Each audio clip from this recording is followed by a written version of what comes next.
Magluluto po ako ng pinakbit in my own recipe. Ito po ang sahog, ang pork, then bagoong, and talong, ampalaya, kalabasa, okra, green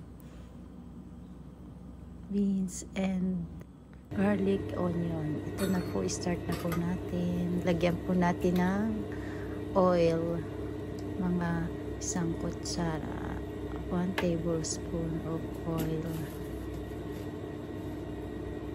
Painitin natin ng konti, then lagay na po natin ang bawang, garlic. Gisa-gisa po natin ng konti. Then sunod na po natin ang white onion ng aking pong ginamit.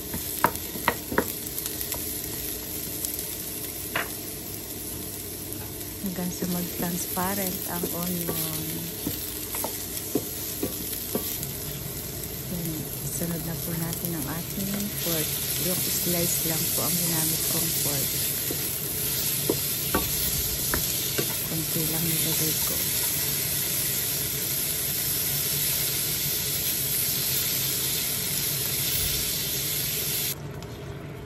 Sunod po natin ang ating kalabasa. Unahin po natin kasi medyo matagal siya. Ay, nilagyan ko na rin po pala ng water. Mga 1 cup of mga 200 ml water po. Hindi ko na lang nakuraan ng tubig.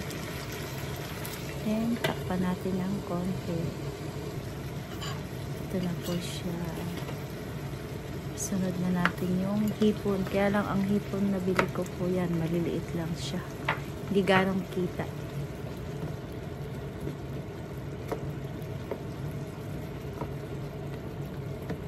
Wala akong nabiling hipon na malalaki. Biglaan ang pagluluto ko, kaya iyan lang po ang meron.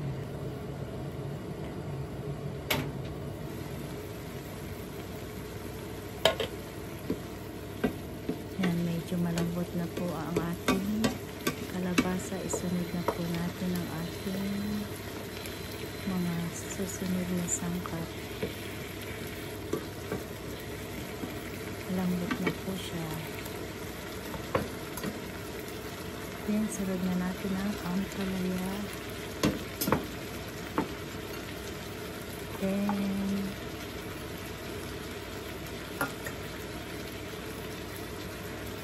okra and green beans.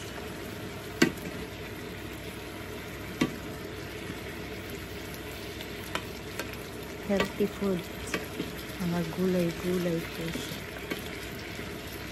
Namiss kong kumain ng pakbit.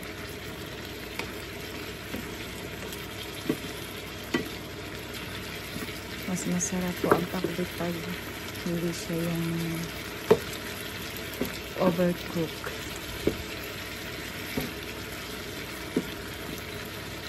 Yan, sunod na po natin ang ating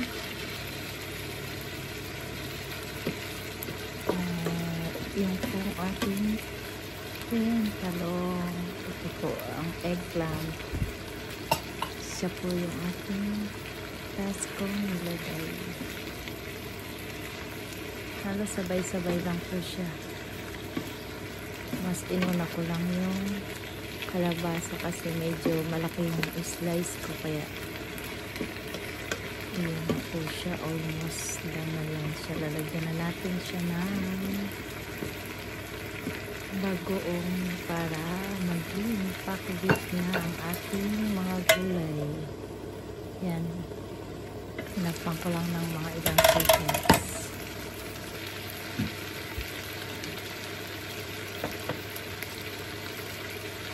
Lagay na po natin ang ating bagoong. Ang gamit ko po is yung Value Festa kasi hindi ako mahilig sa maanghang.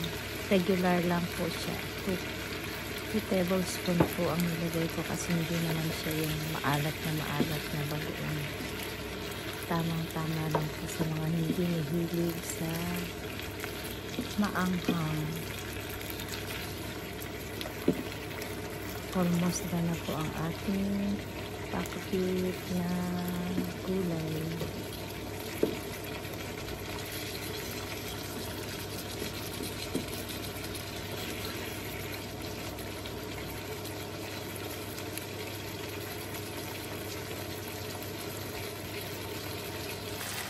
Almost done na po ang ating pakbit.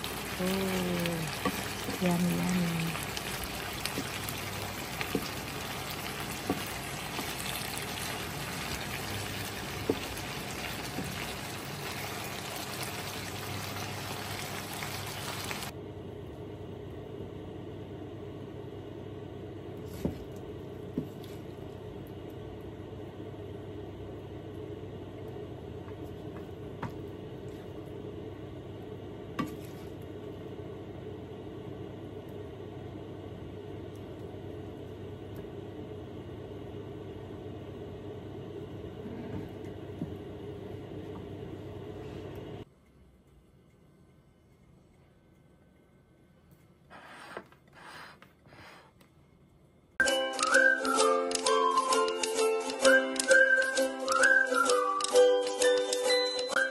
Thank you so much sa walang sawang support mga members, subscribers, friendship.